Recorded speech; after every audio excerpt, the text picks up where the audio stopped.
Dipun mulai nggih. Bismillahirrahmanirrahim. Assalamualaikum warahmatullahi wabarakatuh. Alhamdulillahirabbil alamin alladzi an'ama 'alaina ni'matal iman wal islam wal ukhuwah. Asyhadu an la ilaha illallah wahdahu la syarikalah wa asyhadu anna Muhammadan 'abduhu wa rasuluhu la nabiyya ba'dah. Allahumma salli wa sallim wa barik ala sayyidina Muhammad wa ala alihi wa ashabihi ajma'in wa man tabi'ahum bi ihsanin ila yaumiddin. Amma ba'd. Qala Allah Ta'ala fi kitabihil karim, a'udzu billahi minasy syaithanir rajim. Bismillahirrahmanirrahim. Ya ayyuhalladzina amanu taqullaha haqqa tuqatih wa la tamutunna illa wa antum muslimun. Shadaqallahul adzim. Jamaah ingkang dipun mulyakaken Allah Subhanahu wa taala, saderengipun monggo sareng-sareng kita miwiti, kita milai majelis kula panjenengan kanthi wawasan basmalah ugi shalawat. Bismillahirrahmanirrahim. Allahumma shalli wa sallim wa barik ala sayyidina Muhammad. Lan monggo sareng-sareng tansah muji syukur dumateng rasa dalam Allah Subhanahu wa taala. Dene punapa dalu menika kula panjenengan taksih pinaringan rahmat, nikmat, hidayah, inayahipun saengga saged bermuwajahah wonten menika majelis kanthi kawontenan sehat. Mugi-mugi kanthi raos syukur kula panjenengan Allah badhe nambah nikmatipun dumateng kula panjenengan sedaya insyaallah. Salawat ugi salam ugi tansah kunjuk dumateng junjungan kula panjenengan sedaya baginda Nabi Muhammad sallallahu alaihi wasallam beserta seluruh keluarga, kerabat, sahabat dan orang-orang yang meniti jalannya, mengikuti jejaknya sampai yaumul kiamah. Lan mugi-mugi kula panjenengan minjing wonten ing yaumul kiamah tansah pikantuk syafaatipun insyaallah. Saderengipun bahas bab salajengipun, monggo saderengipun kula panjenengan sedaya nyuwun dumateng Allah Subhanahu wa taala kagem keberkahan kula panjenengan, keberkahan keluarga sing teng dalem, kerabat sedaya kemawon, sing nembe sakit mugi-mugi enggal tangan, sing kagungan utang mugi-mugi ndang lunas nggih. Nggih, memang ada doanya, nggih, ada doanya yang diajarkan oleh baginda Nabi agar kita terhindar dari hutang atau terbebas dari hutang. Dados nek kagungan utang kathah kaya kula niki kudu ndongane sing akeh. Allahumma kfini bi halalika an haramika wa aghnini bi wa amang siwak nggih. Ya Allah, anugerahkanlah atau cukupkanlah rizki untuk itu dengan yang halal, dan dengan rahmatmu jauhkanlah kami dari penguasaan orang lain, artinya karena hutang. Lan kagem sedaya kala wau, kagem sedaya niat soleh, doa terbaik kita, monggo sareng-sareng kita nyuwun dumateng Allah kanthi barokahipun suratul Fatihah. Liridallah wa lisafati Rasulillah wa kulli niyatin salihah. Al-Fatihah. A'udzu billahi minasyaitonir rajim. Bismillahirrahmanirrahim. Alhamdulillahi rabbil alamin. Arrahmanir rahim. Maliki yaumiddin. Iyyaka na'budu wa iyyaka nasta'in. Ihdinas siratal mustaqim. Siratal ladzina an'amta 'alaihim ghairil maghdubi 'alaihim waladdallin. Amin. Mugi-mugi Allah tansah ngabulaken panyuwunan kula panjenengan sedaya insyaallah. Alhamdulillah para jamaah, malam hari ini kita kembali akan membahas kitab Nuzhatul Muttaqin, jalan-jalan ketakwaan, syarah kitab Riyadhus Shalihin. Insyaallah sampun nyandak bab ke-6. Bab tentang takwa. Ini bab yang luar biasa karena takwa itu adalah sesuatu yang paling istimewa dalam kehidupan kita sebagai seorang hamba Allah. Saking pentingnya takwa ini, Ini adalah kalimat, ini adalah wasiat yang senantiasa diwasiatkan oleh Allah Azza wa Jalla kepada seluruh Rasul dan Nabi-Nya. Dan hal yang diwasiatkan oleh seluruh Nabi dan Rasul kepada umatnya. Dan hal yang harus kita teruskan untuk kita wasiatkan kepada diri kita, keluarga kita, dan ada orang-orang di sekitar kita. Karenanya salah satu rukun dalam khutbah Jumat terutama atau khutbah yang lain itu adalah harus ada kalimat wasiat untuk mengajak bertakwa kepada Allah Subhanahu wa taala, karena saking pentingnya. Nah, di dalam kitab Nuzhatul Muttaqin ini dia dibahas dalam satu bab tersendiri setelah bab muraqabatullah yang kemarin kita bahas. Bab tentang kita merasa diawasi oleh Allah Subhanahu wa taala. Dan sumber pertama dan utama agar seseorang itu memiliki ketakwaan kepada Allah Subhanahu wa taala adalah adanya rasa takut kepada Allah. Dan rasa itu salah satunya bisa tumbuh, bisa muncul dengan adanya perasaan senantiasa diawasi oleh Allah Subhanahu wa taala. Karena implementasi takwa itu, jamaah yang dimuliakan oleh Allah, di antaranya adalah kita meninggalkan, kita menghindari, kita menjauhi apa yang dilarang oleh Allah Subhanahu wa taala. Dan segala sesuatu yang dilarang oleh Allah itu kalau kita lakukan, maka dia akan menjadi sesuatu yang bernama maksiat kepada Allah. Ketika seseorang merasa diawasi oleh Allah, ketika seseorang merasa takut kepada Allah, maka dia tidak akan berlaku curang ketika dia berniaga. Dia tidak akan berlaku curang ketika dia bekerja, meskipun tidak dilihat oleh orang lain, karena merasa diawasi. Nah, inilah pentingnya takwa itu, implementasinya dalam kehidupan keseharian kita. Dalam beberapa ayat Allah perintahkan kepada kita untuk menguatkan ketakwaan ini. Misalnya di dalam Quran surah Ali Imran ayat yang ke-102 yang sering sekali kita dengar, perintah bertakwa. A'udzubillahi minasyaitonirrajim. Bismillahirrahmanirrahim. Ya ayyuhalladzina amanu taqullaha haqqa tuqatih. Hai orang-orang yang beriman, bertakwalah kepada Allah dengan sebenar-benar takwa kepadanya. Nah, kalau kita cermati, jamaah yang dimuliakan oleh Allah, ada kalimat dengan sebenar-benar takwa. Ini artinya boleh jadi takwa kita kepada Allah itu belum mencapai derajat yang benar-benar. Artinya mungkin dalam bahasa Jawa ini tasik rodok apa Pak? Meliut. Meliut niku kadang nggih jejeg nggih. Tapi engko enten angin rodok buanter itu maksiut tapi balik malih. Lah itu namanya meliut. Nah, itulah sebagian besar kita. Nah, artinya ini harus menjadi perhatian, bahwa takwa ini harus betul-betul menjadi perhatian kita setiap saat, kita jaga, kita ramut, kita tumbuhkan dalam kehidupan kita. Di ayat yang lain di dalam surah Taghabun, At-Taghabun ayat 16, Allah berfirman dengan firman-Nya, fattaqullaha mastata'tum, maka bertakwalah kamu kepada Allah menurut kesanggupanmu.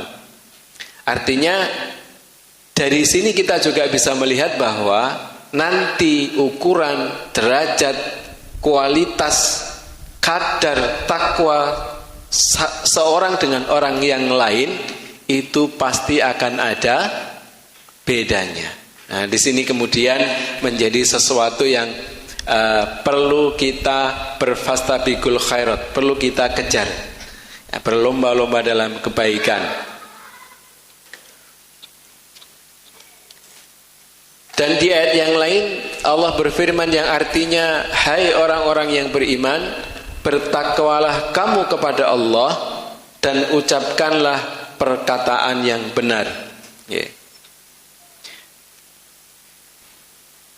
Jadi takwa itu implementasinya diantaranya juga ada dalam bentuk ucapan dan perkataan. Artinya begini, jamaah yang dimuliakan oleh Allah, mungkin dalam kehidupan keseharian kita ada kebiasaan kita yang dalam bercakap itu bertutur kata, berkomunikasi, ya, baik itu dalam keadaan yang sungguh-sungguh atau dalam keadaan yang guyonan, itu keluar kalimat-kalimat atau kata-kata yang tidak mengandung kebenaran. Ya, kalimat-kalimat yang napa ngene, tiang Jawi niku napa Pak? Glenyekan tapi sing kebablasan. Nah, itu menunjukkan bahwa jauh perkataan kita itu jauh dari kebenaran. Artinya orang yang bertakwa kepada Allah itu akan menjaga lisannya, akan menjaga perkataannya, agar tidak sampai keluar dari lisannya itu perkataan-perkataan yang tidak mengandung kebenaran. Nggih, guyon niku pareng, nggih, boleh. Tapi tidak boleh melampaui batas. Tidak boleh dengan kata-kata dusta. Nggih, karena ada guyonan yang ben lucu ki terus kalimatnya kalimat-kalimat dusta. Nah, itu tidak boleh. Nah, guyonannya ya yang sekedarnya saja. Nah, ini penting kita perhatikan karena salah satu implementasi takwa dalam kehidupan itu adalah tercermin dalam ucapan dan perkataan seseorang. Nah, ini seseorang ini mari kita kembalikan kepada diri kita masing-masing. Nah, ini ukurannya seperti itu. Karena kita belajar ini untuk diri kita, bukan untuk menilai orang lain. Ya, kita belajar untuk mengukur diri kita di hadapan Allah Subhanahu wa taala. Yang berikutnya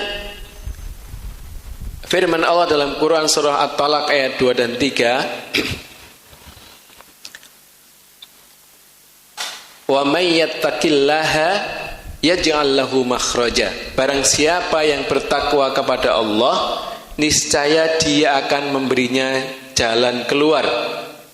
Wa yarzuqhu min haitsu la yahtasib, dan memberinya rezeki dari arah yang tiada disangka-sangkanya. Ini kedudukan atau keberadaan seseorang yang bertakwa di hadapan Allah itu akan mendapatkan jalan keluar dari setiap permasalahannya. Sementara kita tahu bahwa tidak ada seorang pun dalam kehidupan ini yang tidak punya masalah. Karena hidup itu masalah. Kalau tidak ingin masalah berarti makanya orang yang tidak ngerti akhirnya ketika menghadapi banyak masalah dalam kehidupannya terus mengakhiri hidupnya dikira mari selesai gitu. Padahal tidak juga. Nah, artinya ketika dalam kehidupan kita ini pasti ada masalah. Ada masalah yang kadang dimudahkan oleh Allah untuk kita selesaikan. Kita diberi kemampuan untuk menyelesaikannya. Tapi kadang ada masalah yang kita tidak tahu ujung dan pangkalnya. Wis gak karan pucuke ruwet pisan. Nggih, kados benang sing men diwel-wel ngoten niku wis bingung. Makanya menyelesaikannya adalah kita kembalikan kepada sumber masalah atau yang memberikan masalah, yaitu Allah Subhanahu wa taala, karena hanya Allah yang bisa memberikan jalan keluar. Mengembalikannya dengan cara apa? Dengan cara kita bertakwa kepadanya. Tidak hanya di situ, Allah janjikan dan Allah akan memberinya rezeki dari arah yang tiada disangka-sangkanya. Rezeki yang tiada disangka ini bisa berupa keselamatan, bisa berupa kesehatan, bisa berupa materi atau harta, atau yang lainnya. Karena yang namanya rizki itu bisa apa saja. Semua kebaikan yang Allah berikan kepada kita itu bagian dari rizki Allah Subhanahu wa ta'ala. Nah, itu makna rizki secara luas. Tapi makna rizki yang dipersempit adalah dikaruniakannya oleh Allah kepada kita itu harta di dunia ini, yang kalau harta itu jatuh di tangan orang yang bertakwa, maka itu akan mengantarkannya kepada akhirat dan keridhaan Allah Subhanahu wa ta'ala. Kembalinya akan baik. Jamaah yang dimuliakan oleh Allah, berikutnya janji Allah di dalam Quran surah Al-Anfal ayat yang ke-29.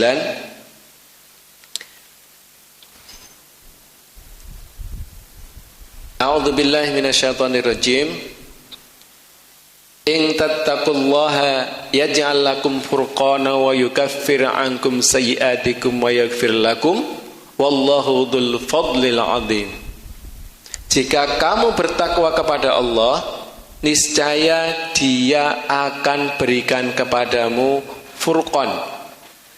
Furqan itu dalam bahasa Indonesia diterjemahkan dengan petunjuk yang dapat membedakan antara yang hak dan yang batil. Tidak hanya itu, wa yaghfir lakum dzunubakum, dan menghapuskan segala kesalahan-kesalahanmu, dan wa yaghfir lakum, dan mengampuni dosa-dosamu. Jadi takwa itu begitu luar biasa. Diberikan petunjuk, dihapuskan semua kesalahan, kemudian diampuni dosa, dan Allah masih memiliki karunia yang besar. Wallahu dzul fadlil adzim, dan Allah mempunyai karunia yang besar.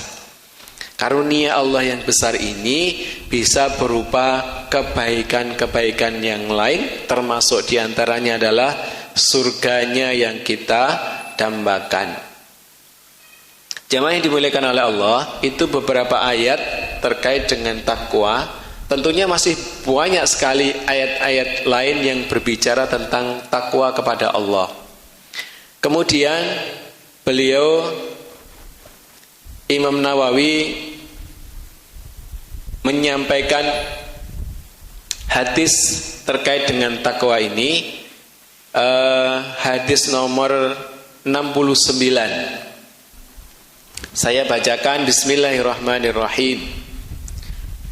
An Abi Hurairah radhiyallahu anhu qala qila ya Rasulullah man akramun nas qala atqahum faqalu laisa an hadha nas'aluka qala fayusufu nabiyullah ibnu nabiyillah ibni nabiyillah ibni khalilillah qalu laisa an hadha nas'aluka qala fa'an ma'adinil arabi tas'aluni khiyaruhum fil jahiliyati khiyaruhum fil islami idza faquhu. Muttafaqun alaih. Kalau muttafaqun alaih berarti rawahu Bukhari Muslim. Diriwayatkan dari Abu Hurairah radhiyallahu anhu, ia berkata, ada beberapa orang bertanya kepada Rasulullah sallallahu alaihi wasallam, wahai Rasulullah, siapakah orang yang paling mulia? Beliau menjawab, orang yang paling takwa di antara mereka. Jadi ketika ditanya man akramun nas, siapakah manusia yang paling mulia, baginda Nabi menjawab atqahum, siapa yang paling mulia di antara mereka. Tapi ternyata orang-orang atau sahabat-sahabat ini bukan itu yang dimaksudkan, ya. Mereka mengatakan faqalu laisa an hadza nas'aluka, bukan tentang itu yang kami tanyakan wahai Rasulullah. Maka beliau bersabda, qala fayusufu nabiyullah ibnu nabiyillah ibni nabiyillah ibni nabiyillah ibni khalilillah. Nabi kemudian menyebutkan bahwa orang yang paling bertakwa adalah Yusuf Nabi Allah putra Nabi Allah Yakub, putra Nabi Allah Ishak, dan putra kekasih Allah Ibrahim. Jadi Nabi Yusuf yang beliau sampaikan. Kemudian mereka berkata lagi, qalu laisa an hada nas'aluka, bukan tentang itu yang kami tanyakan wahai Rasulullah. Maka baginda Nabi bertanya, ya, beliau balik bertanya, fa'an ma'adinil arabi tas'aluni, tentang turunan bangsa Arab yang kalian tanyakan padaku. Nah, seperti itu pertanyaan beliau. Kemudian beliau menjelaskan, khiyaruhum fil jahiliyati, orang yang paling baik di antara mereka pada masa jahiliyah, khiyaruhum fil islami, adalah orang yang paling baik pada masa Islam. Idza faquhu, asalkan mereka mengetahui hukum-hukum syara' atau hukum-hukum syar'i. Jadi dari hadis nomor 69 ini, jamaah yang dimuliakan oleh Allah, ada beberapa hal yang bisa kita ambil pelajaran. Yang pertama, kalimat akromu, orang yang paling mulia, dari kata karomu, yakni banyak kebaikannya. Makanya ketika kita menyebut seseorang yang kita anggap baik itu kan dengan kata al-mukarram. Nah, seperti itu.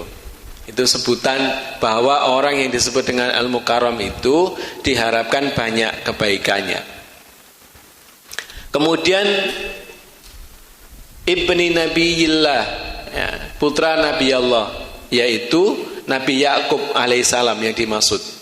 Kemudian yang kedua kalimatnya sama adalah Nabi Ishak, dan yang ketiga adalah Khalilillah atau ibni Khalilillah, putra kekasih Allah. Siapa kekasih Allah? Yaitu Nabi Ibrahim alaihissalam. Sementara yang ditanyakan oleh orang-orang tadi adalah dari keturunan orang Arab. Nah, makanya kemudian baginda Nabi menyebutkan, siapa yang paling baik di masa jahiliyah sebelum dia masuk Islam, maka dia yang paling baik di masa Islam, dengan syarat, kata baginda Nabi, idza faquhu, atau dengan syarat dia faqih. Faqih niku gadah ilmu, punya pengetahuan. Artinya mengetahui hukum-hukum syar'i, hukum-hukum syara', ya, hukum-hukum syariat. Nah, orang inilah yang kemudian kata baginda Nabi adalah orang yang mulia. Dari sini kita bisa mengambil pelajaran bahwa sesungguhnya manusia itu bisa menjadi mulia dan terhormat dengan takwa kepada Allah Subhanahu wa ta'ala. Barang siapa yang bertakwa, dia akan meraih banyak kebaikan di dunia dan mendapatkan derajat yang tinggi di akhirat. Makanya kalimatnya adalah akramun nas atqahum. Yang paling mulia di antara manusia adalah yang paling bertakwa. Jadi kemuliaan itu tidak diukur dengan status sosial, tidak diukur dengan nasab. Napa boleh nasib? Karena nasab boleh sama tapi nasibnya saged beda. Tapi kemuliaan seseorang itu diukur dengan derajat takwa kepada Allah Subhanahu wa ta'ala. Nah, disinilah kemudian pentingnya jamaah yang dimuliakan oleh Allah, kita mengetahui ukuran takwa itu seperti apa, bentuk-bentuk takwa itu seperti apa, agar bisa kita raih agar bisa kita implementasikan dalam kehidupan keseharian kita. Disinilah kemudian perlunya kita belajar.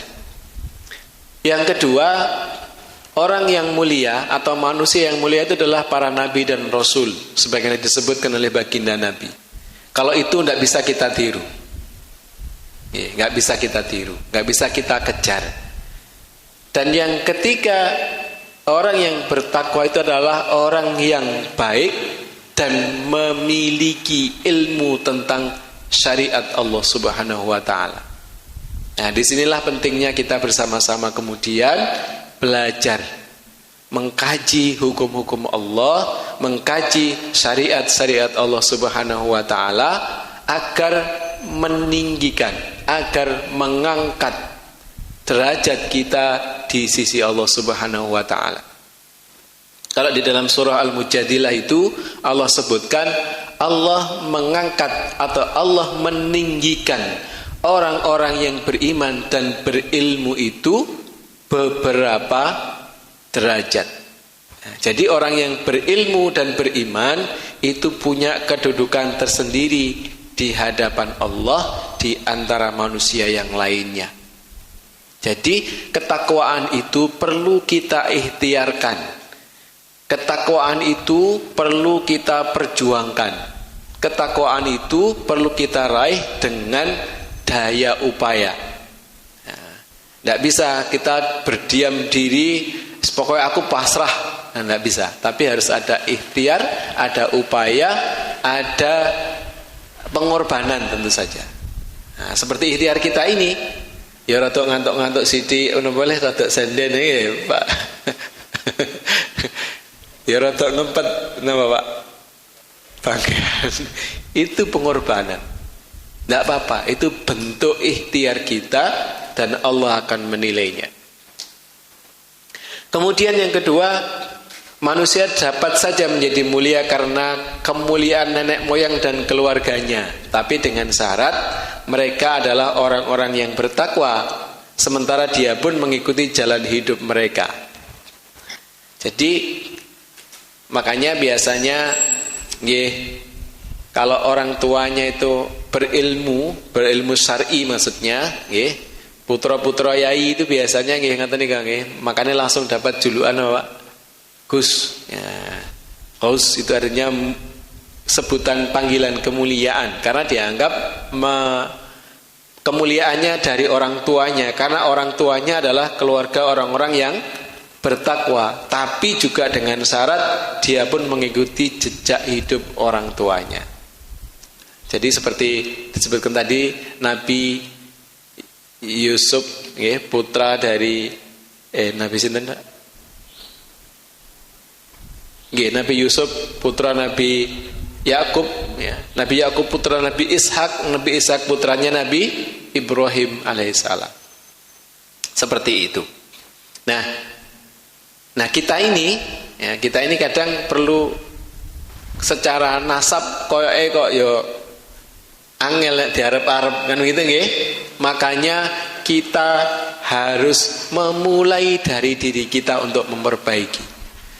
Nah, guyonan ini kok Bapak para jamaah, nek enten artis sing nikah kali tiang luar nika jarene memperbaiki napa? Keturunan. Nah, kita ini juga harus memperbaiki keturunan mulai dari diri kita. Mudah-mudahan kebaikan yang kita ikhtiarkan nanti akan bisa kita wariskan kepada putra-putri kita kebaikan itu sehingga menjadi hal yang lebih baik bagi mereka. Kasih tangan nggih. Alhamdulillah, berarti bisa kita lanjut ke hadis yang berikutnya. Jadi 3 hal tadi, akramun nas atqahum, yang paling mulia di antara manusia, yang paling bertakwa di antara mereka. Kemudian para nabi dan rasul, dan yang ketiga adalah orang-orang yang memiliki kebaikan di masa jahiliyah, kemudian dia masuk Islam dan dia faham akan hukum-hukum syar'i, maka dia juga akan menjadi orang yang mulia. Berikutnya hadis nomor 70, jamaah yang dimuliakan oleh Allah. Saya bacakan, Bismillahirrahmanirrahim. An Abi Sa'id Al-Khudri radhiyallahu anhu 'anil Nabi sallallahu alaihi wasallam qala Inna dunya khulwatun khadiratun wa inna Allaha mustakhlifukum fiha fayanzuru kaifa ta'malun fattaqud dunya wattaqun nisa fa inna awwala fitnata bani Israila kanat fin nisa. Rawahu Muslim.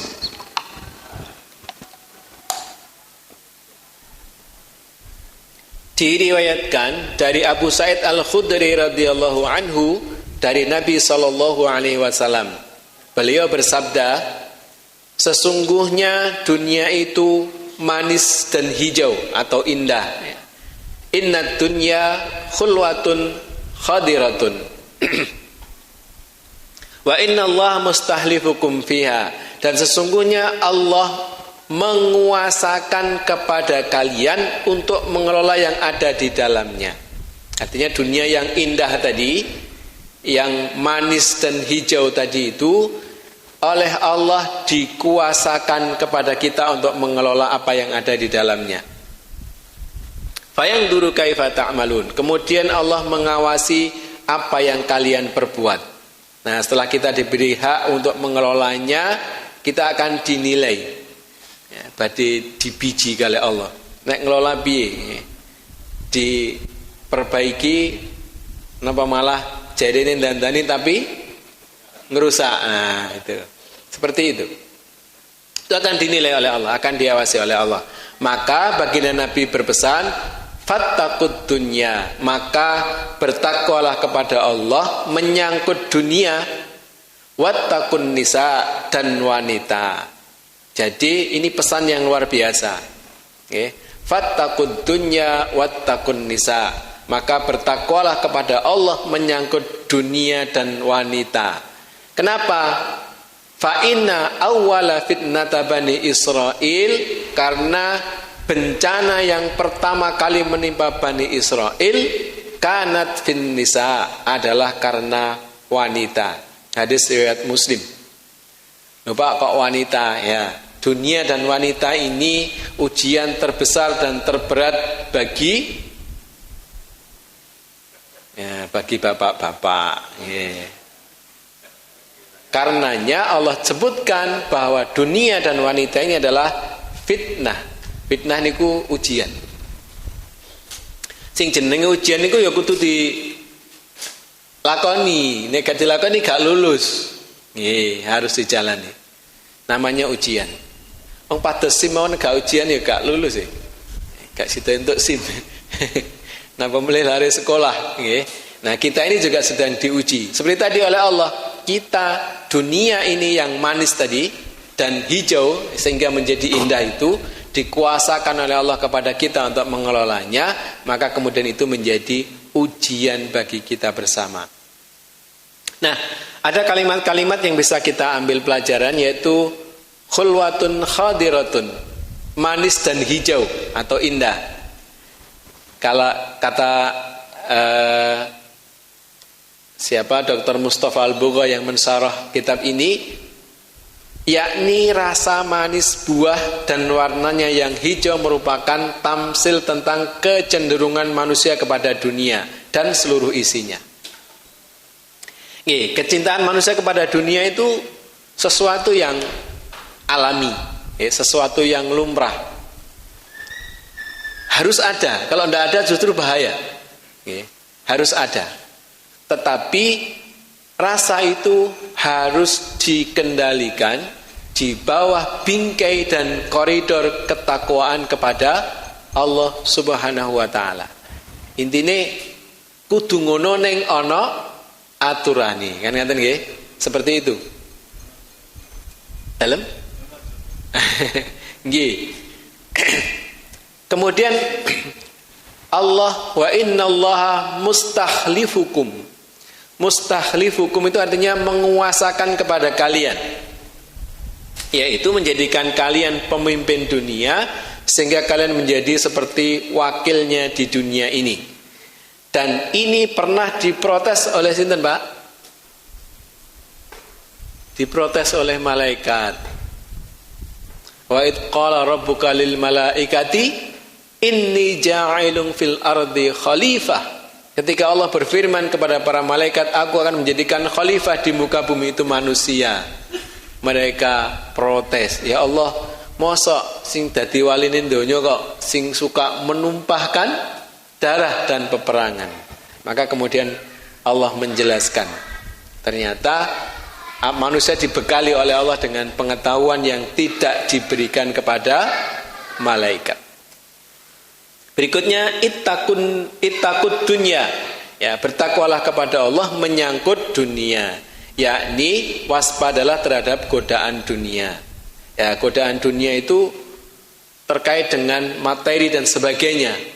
Artinya kita boleh mengejar dunia, boleh mengejar materi, boleh berusaha sekuat tenaga kita, tetapi tidak boleh terlena dengan dunia. Begitu kita sudah disibukkan dengan dunia, kita lupa Allah dan lupa akhirat. Itu tidak boleh. Banyak contoh. Banyak contohnya. Di masa Nabi ada seorang sahabat yang sangat miskin. Saking miskinnya, dia itu hanya punya satu pakaian yang layak untuk sholat. Sehingga ketika sholat harus bergantian dengan istrinya. Nah, gantian. Begitu sudah dia minta kepada baginda Nabi, ya Rasulullah, mbok nggih kula niki didongakne gek gadah rizki sing kathah ben mboten gentenan lek salat. Tapi baginda Nabi dengan sangat luar biasa, awakmu lek tak dongakne ngono ki ora kuat. Ora kuat. Mboten insyaallah kuat nggih. Akhirnya didoakan Nabi dan kemudian dikasih kambing, domba. Nah, akhirnya domba ini ki merga ditungani Nabi, dikabulkan Allah, berkembang sangat, napa Pak? Pesat, jadi banyak sekali.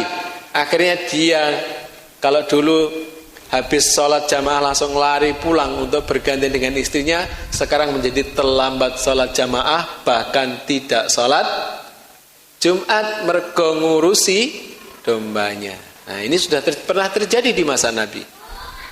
Nah, kita harus seimbang, seimbang, karena dunia ini memang menggiurkan. Lebih-lebih yang ini, ittaqun nisa, kata baginda Nabi, bertakwalah kepada Allah menyangkut wanita, yakni waspadalah terhadap fitnahnya wanita.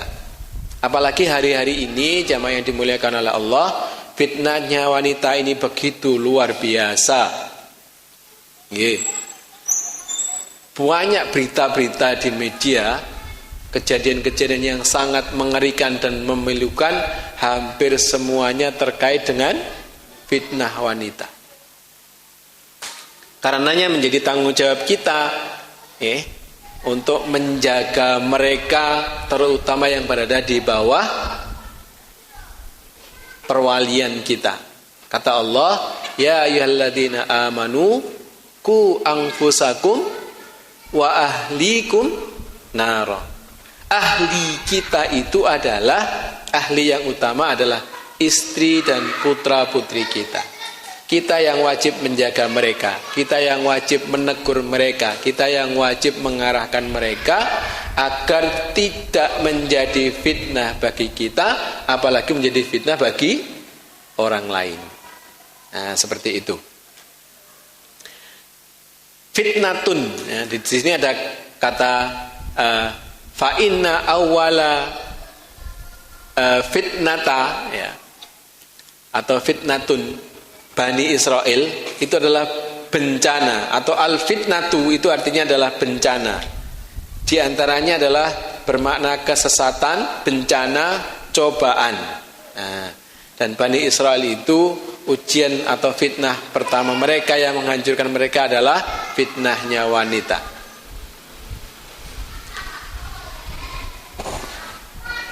Bentelas? Tasik kadang nggih. Baik.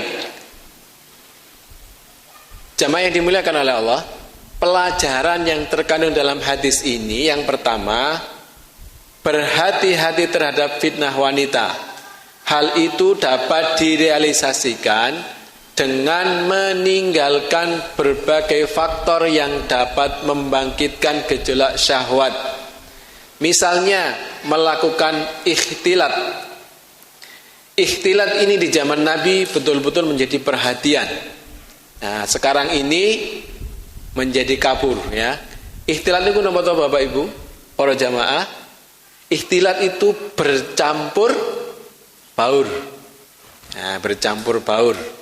Nah, sekarang ini sulit dihindari ya. Jadi bercampur baur. Kemudian saling memandang atau menampakkan fitnah dalam diri wanita ya, di hadapan laki-laki. Bahkan ketika wanita adalah istri sendiri, tidak boleh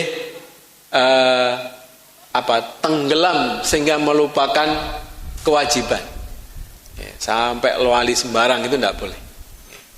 Jadi seperti itu. Karena memang wanita itu luar biasa. Niku penas, gak boten perlu di napa Pak nggih. Gak usah dipaidu nggih. Karena memang kata Allah di dalam Quran surah Ali Imran itu zuyyina lin-nasi, dijadikan indah dalam pandangan manusia itu hubus syahawati minan nisa. Itu yang pertama kali yang disukai oleh manusia. Berarti kan bapak-bapak nggih, kecintaan kepada minan nisa, kepada wanita. Itu sudah nas normal nggih. Nah, yang tidak normal itu adalah ketika kita mengimplementasikan rasa suka itu, melampiaskan rasa suka itu yang melewati batas yang ditetapkan oleh Allah Subhanahu wa taala. Itu yang tidak boleh. Justru nek gak duwe rasa niku sing bahaya, nggih. Bahaya. Ya, itu harus ada, tetapi ada koridornya. Zuyyina lin-nasi hubus syahawati minan nisa. Ya, dijadikan indah pada pandangan manusia itu kecintaan kepada wanita, wal banin, dan kepada anak-anak, wal qanatiril muqantarah. Qanatiril muqantarah napa Pak? Napa kok kirang langkungipun binatang ternak yang menggembirakan. Jadi pemau sapi ngoten sing niku lho Pak, sing gede-gede niku nggih. Artinya harta nggih. Kemudian wal qanatiril muqantarati minadz-dzahabi wal fiddah nggih. Dari binatang-binatang ternak dan pertanian nggih. Wal khailil musawwamati wal an'ami wal harth, dan perniagaan ya, nek dagang terus waris ngoten kan nggih, nggih seneng. Nah itu. Tapi Allah kemudian menyebutkan dzalika mataul hayatid dunya. Itulah perhiasan kehidupan dunia. Wallahu 'indahu husnul ma'ab, dan di sisi Allah lah balasan yang lebih baik. Nah, artinya semua itu tidak boleh mengalahkan kecintaan dan ketaatan kita kepada Allah Subhanahu wa taala. Tiang beriman itu, tiang mukmin niku para jamaah, secara naluri kemanusiaan yang sudah dinas oleh Allah Subhanahu wa taala itu harus dijaga. Bukan tidak boleh. Nafsu itu bukan tidak boleh, harus ada. Tetapi harus dijaga agar berada pada koridor, berada pada rel, pada jalur yang sudah ditetapkan oleh Allah Subhanahu wa taala. Nah, di luar itu, itu yang tidak boleh. Nah, fitnah itu artinya sekarang ini kita melihat betapa mudahnya terjadinya dosa itu dalam kehidupan keseharian kita. Kita sudah dari rumah wis wudu nggih Pak Jenderal nggih. terus tindak teng kantor ya wis rumongsone ya wis belajar ndingklu gitu nggih. Kan perintahnya begitu. Ghadul basar, menundukkan pandangan. Lah cucu ning ngarepe iki disapa gitu. Pak, badhe tindak kantor. Lah sing nyopo niku lho, Pak. Nggih, terus ngoten nika nggih. Mungkin terus teng kantor nggih, kanca-kanca kantor nggih ngoten nika. Nah, ini perlu kita berhati-hati menjaga diri dari fitnah. Karena seperti itulah nggih. Yang kedua, pelajarannya mengambil nasihat dan pelajaran dari umat-umat terdahulu, karena segala hal yang menimpa Bani Israel bisa juga menimpa bangsa lain jika mereka melakukan sebab yang sama.